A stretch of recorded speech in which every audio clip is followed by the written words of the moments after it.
प्रधानमंत्री किसान योजना के अंतर्गत अगर कृषि से संबंधित फ्रेंड अगर कोई भी आप लोन लेना चाहते हो अपने बैंक से, तो आज की वीडियो में आपको बताऊंगा कि कैसे आप अप्लाई कर सकते हो बहुत सिंपल वे में। फ्रेंड यहाँ पे आप यूको बैंक के लिए अप्लाई कर सकते हो। आज की वीडियो में आपको प्रॉपर बताने वाला हूँ इस फॉर्म को फिल करके।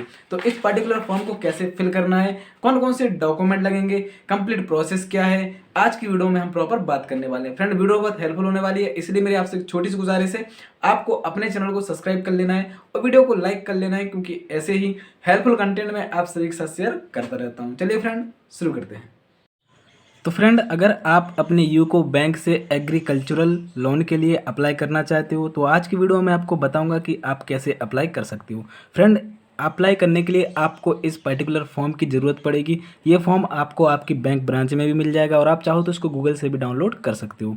अब इस फॉर्म का इस्तेमाल करके कैसे आपको यहाँ पे इसको फिल करना है, कौन कौन से डॉक्यूमेंट लगाना है, आज की कंप्लीट प्रोसेस मैं आपको बताने वाला हूँ। बस आपको करना क्या है, कुछ नहीं करना है, आपको अपने चैनल को सब्सक्राइब कर लेना है और वीडियो को लाइक कर लेना है फ्रेंड, क्योंकि ऐसे ही हेल्पफुल कंटेंट बैंक के रिगार्डिंग मैं आप सभी के साथ शेयर करता रहता हूँ। चलिए शुरू करते हैं। यहाँ पे सबसे पहले आपको ऊपर को दिख रहा होगा क्या, नेम ऑफ यूको बैंक, यहाँ पे आपको लिखा हुआ है, बैंक का नाम यूको बैंक लिखा हुआ है और यहाँ पे लिखा हुआ है ब्रांच। फ्रेंड आपको यहाँ पे ब्रांच का नाम लिख देना है, यानी कि जिस बैंक ब्रांच से आप लोन लेना चाहते हो, यानी कि जहाँ पे आपका अकाउंट खुला हुआ है उस पर्टिकुलर ब्रांच का आपको यहाँ पे नाम लिख देना है। आपको यहाँ पे प्रॉपर जो है ब्रांच नेम मेंशन कर देना है। उसके जस्ट नीचे आता है क्या, loan application form for agricultural credit for PM किसान बेनिफिशरीज, यानी कह सकते हो कि ये फॉर्म जो है लोन पर्पज़ से है, आप अपने अकाउंट में क्रिएट करवा सकते हो, कोई दिक्कत नहीं। अगर आप खेती बाड़ी से संबंधित कोई भी समस्या हुई है तो आप अपनी ज़मीन के अकॉर्डिंग आप क्या कर सकते हो, लोन ले सकते हो। तो यहाँ पे आपको सबसे पहले लिखा हुआ क्या, फॉर ऑफिस यूज़, यानी कि यहाँ पे आपको कुछ भी मेंशन नहीं करना है, क्योंकि ये पूरा का पूरा ऑफिस पर्पज़ से है। अब आते हैं बी वाले पॉइंट पे। तो फ्रेंड बी वाला पॉइंट कहता है क्या, type of KCC, amount of loan required, यानी कि आपको किस तरीके का लोन चाहिए। भाई लोन यहाँ पे आपको 3 तरीके के दिए गए हैं, इशू ऑफ फ्रेश केसीसी। तो फ्रेंड अगर आप पहली बार लोन ले रहे हो तो सीधी सी बात है, आपको यहाँ पे इशू ऑफ फ्रेश केसीसी पे टिक कर देना है। तो यहाँ पे लिखा हुआ है क्या, इशू ऑफ फ्रेश केसीसी, यानी पहली बार आप लोन ले रहे हो तो कोई दिक्कत नहीं। अमाउंट ऑफ लोन रिक्वायर्ड, यानी कितना आपको लोन चाहिए, यहाँ पे आपको मेंशन कर देना है। जितना भी आपको चाहिए, 2 लाख चाहिए, 3 लाख चाहिए, यानी कि 1.5 लाख चाहिए, वो आपकी स्कीम पर डिपेंड करता है कि कौन सी स्कीम आई है और आप किसके अकॉर्डिंग यहाँ पे लोन लेना चाहते हो। तो फ्रेंड आप यहाँ पे वो फिल कर सकते हो। अब नीचे की ओर आते हैं, यहाँ पे लिखा हुआ क्या, name of the applicant. Friend आपको यहाँ पे आपका नाम फिल कर देना है, वही नाम फिल करना है जो आपके अकाउंट में लगा हुआ हो। अब आता है क्या, अकाउंट नंबर पीएम किसान बेनिफिशियरी।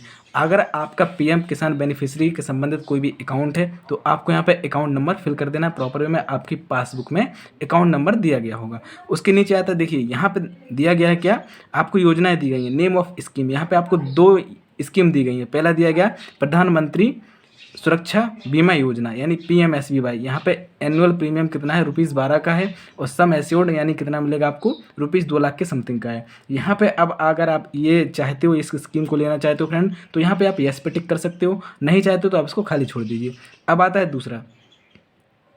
तो फ्रेंड दूसरा क्या है, आप देख पा रहे हैं, प्रधानमंत्री जीवन ज्योति बीमा योजना, यानी PMJJBY। तो यहाँ से आपको जो, अगर आपको ये वाली स्कीम अच्छी लग रही है, यानी एनुअल प्रीमियम इसका कितना है, ₹330, और यहाँ पे आपको कितना मिलेगा, 2 लाख, यानी ₹330 एनुअल प्रीमियम पे है, आप ₹330 दोगे एनुअल सालाना, आपको यहाँ पे कितना मिलेगा, 2 लाख रुपए आपको मिलेगा। यहाँ पे यस, अगर आप ये चाहते हो तो यस पे टिक कर सकते हो, अगर नहीं चाहते हो तो कोई दिक्कत नहीं। अब यहाँ पे चलिए थोड़ा सा हम लोग नीचे की ओर आते हैं friend. Detail of existing loan, अगर आपने पहले से कहीं पे लोन लेके रखा हुआ है तो यहाँ पे आप मेंशन कर सकते हो भाई ब्रांच नेम, कहाँ से आपने लोन लिया था, फैसिलिटी कौन सा लोन लिया हुआ है, आउटस्टैंडिंग कितना है आपका लोन, आप यहाँ पे सारा का सारा मेंशन कर सकते हो।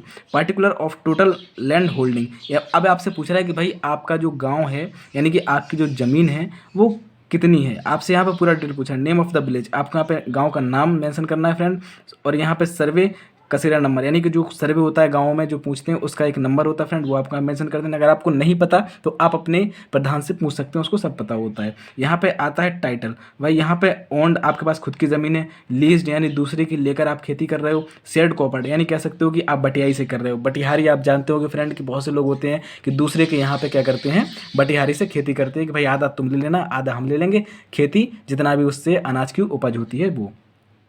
अब आता है एरिया इन एक्रॉस। आपसे पूछ रहा है भाई कितना एरिया है उसका, तो यहाँ पे आपको मेंशन कर देना। अगर आपका ऑन खुद की ज़मीन है तो आपको यहाँ पे टिक कर लेना है, कोई दिक्कत नहीं। एरिया इन एक्रॉस, कितना एरिया है, ज़मीन का एरिया कितना फ्रेंड, वो भी कर लीजिए। और यहाँ पे आपको name of crop to be grown, यानी कौन सी फसल उसमें उगाई जाती है। तो यहाँ पे लिखा हुआ क्या, खरीफ की फसल, रबी की फसल, अदर क्रॉप्स। आप यहाँ पे खरीफ की फसल उगाते हो और रबी की फसल उगाते हो, तो दोनों फसलों में से फ्रेंड आपको यहाँ पे कोई जो फसल आप सबसे ज़्यादा उगाते हो अपने खेत में, अपनी ज़मीन में, तो आप यहाँ पे मेंशन कर सकते हो। अब आप आता है यहाँ पे क्या, नेम ऑफ विलेज, यानी KCC of fisheries animal husbandry farmers, यानी कह सकते हो फ्रेंड कि अगर आप एनिमल से संबंधित कोई भी अगर पशुपालन करते हो कुछ भी, तो आप यहाँ पे मेंशन कर सकते हो, गांव का नाम लिख सकते हो, अपने गांव की आप सारी डिटेल के साथ। भाई टोटल सीप एंड गोट कितनी आपके पास बकरियां हैं वो भी आप यहाँ पे मेंशन कर सकते हो। टोटल पिग, अगर आप सुअर पालते हो तो वो भी आप मेंशन कर सकते हो। जो जो आप यहाँ पे अगर कह सकते हैं कि भाई आप मछली पालन करते हो तो मछली पालन भी आप यहाँ पे मेंशन कर सकते हो। उसके बाद फ्रेंड आता है क्या, security proposed to be offered, यानी कि particularly of premium security offered. यहाँ पे आपको सिक्योरिटी अगर किसी प्रकार का कोई भी चाहिए है तो आप यहाँ पे मेंशन कर सकते हो। अगर सिक्योरिटी नहीं चाहिए कोई दिक्कत नहीं, आप सारा का सारा मेंशन कर सकते हो। सारा का सारा आपके ऊपर ही डिपेंडेंट है पूरा, तो आप इसको खाली छोड़ सकते हो। अब यहाँ आते नीचे की ओर, यहाँ फ्रेंड आपको आपके सिग्नेचर करना है। आपको देखने के लिए मिल रहा होगा क्या, signature thumb impression of borrower, यानी कह सकते हो कि आप उधार ले रहे हो। बोरोवर मतलब होता है जो उधार लेते हैं, ऋणी। तो यहाँ पे अगर आप ले रहे हो, लोन ले रहे हो फ्रेंड, तो यहाँ पे आपको सिग्नेचर कर देना है। अगर आप पढ़े लिखे हो तो सिग्नेचर कर दीजिए, अगर आप पढ़े लिखे नहीं हो, अनपढ़ हो फ्रेंड, तो आप यहाँ पे अंगूठा लगा सकते हो। अब आता है acknowledgement, received the loan application from. Acknowledgement friend आपको यहाँ पे प्रॉपर वे में आप चाहो तो यहाँ पे अपनी डिटेल फिल कर सकते हो, नहीं तो ये पूरा का पूरा ऑफिसर के एम्प्लॉय के हाथ में होता है, बैंक के एम्प्लॉय में। अगर आप चाहो तो कोई दिक्कत नहीं फ्रेंड, आप अपना लिख सकते हो, यहाँ पे नाम लिख दीजिए, अपना पता लिख दीजिए, और यहाँ पे आप किस पर्पज़ से ले रहे हो लोन वो भी आप यहाँ पे मेंशन कर सकते हो, तीसरे वाले जगह छोटी में। अब चलिए यहाँ पे आते हैं सबसे लास्ट में। यहाँ पे तो अब आपका ये फॉर्म पूरी तरीके से फिल हो चुका है। अब यहाँ पे आपसे पूछ रहा है कि केवाईसी अपडेशन फॉर्म। अगर आप अपने बैंक की केवाईसी करवाना चाहते हो फ्रेंड तो केवाईसी करवा सकते हो, अगर नहीं करवाना चाहते हो तो कोई दिक्कत नहीं। आपके बैंक की अगर केवाईसी अपडेटेड है पहले से ही तो इस पोर्शन को आप खाली छोड़ दोगे। उसके बाद फ्रेंड चलिए अब बात करते हैं कि इसमें डॉक्यूमेंट कौन कौन से लगेंगे। तो फ्रेंड डॉक्यूमेंट सबसे पहले तो मैं आपको बता देता हूँ कि डॉक्यूमेंट के लिए आपको आपके बैंक की पासबुक की फोटोकॉपी लगानी पड़ेगी, आधार कार्ड की फोटोकॉपी लगानी पड़ेगी, और हाँ जिस स्कीम के तहत आप लोन ले रहे हो उस स्कीम के भी आपको कुछ डॉक्यूमेंट, जरूरी डॉक्यूमेंट जो दस्तावेज होते हैं वो आपसे बैंक एम्प्लॉय मांगेगा, वो आपको देने पड़ेंगे। तो फ्रेंड मैं आशा करता हूँ कि आज की वीडियो आपको पसंद आई होगी। वीडियो अच्छी लगी हो तो चैनल सब्सक्राइब कर लीजिए और वीडियो को लाइक कर लीजिए, क्योंकि ऐसे ही हेल्पफुल कंटेंट मैं आप सभी के साथ शेयर करता रहता हूँ। मिलते हैं अगली वीडियो के साथ, तब तक के लिए ख्याल रखिए अपना, स्वस्थ रहिए, मस्त रहिए। Thank you so much.